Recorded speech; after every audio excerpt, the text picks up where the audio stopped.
Hey guys, and this video is gonna be about how this crisis has affected our life for our family.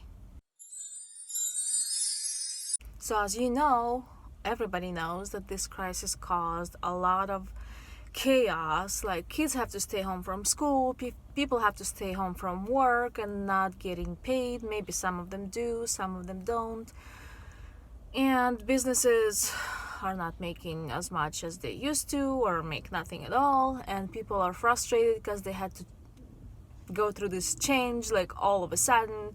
People even panicked and bought a ton of toilet paper and all the other things. But for us, I should say it wasn't that much of a change. Yes, it's kind of bad. Yes, we're not going places unless we have to. Like, I still have to go to work. So, and I used to be able, like, after on my home from work, depending, because I work at 3 different places, depending from which place I'm driving home, I was able to stop at the stores and get all the good deals. Now, I only stop at the stores maybe once every, I don't know, that's probably the second time since it started I'm gonna go into the store, and it's only because it's my son's birthday and he cannot have a birthday party because we don't want any people in the house. But he requested a few items that he likes and I'm gonna buy it today if they still have it.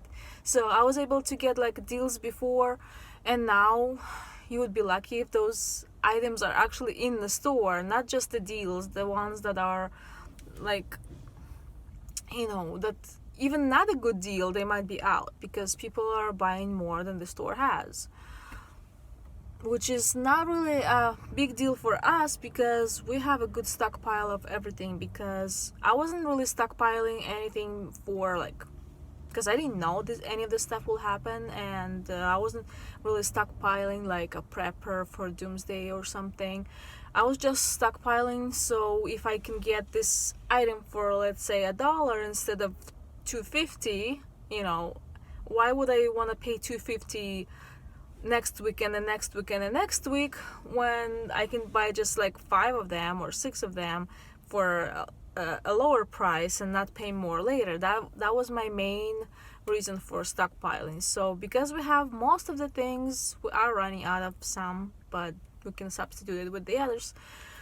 We're still fine. We don't really have to buy much of anything except for the fresh fruit and vegetables, and if we really had to, we could survive without them. We still have some canned and frozen fruits and vegetables, but they're not good for the salad.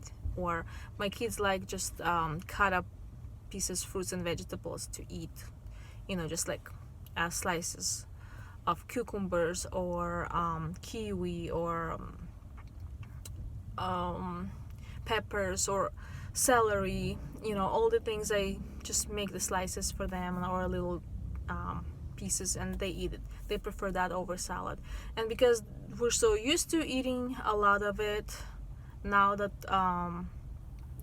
whenever we run out, it's kind of a little bit inconvenient, but it's no big deal. Many parents are panicking because their kids have to stay home now, and they're like, oh, we have to homeschool them now. What do we do? And the other thing, like, if you have lots of kids and they're home all the time, they might be, causing like noise and mess and all that, and that's just, it might be frustrating. But for us, because our kids were it's the 3rd year since they're being homeschooled, we're fine. We were homeschooled before this crisis happened.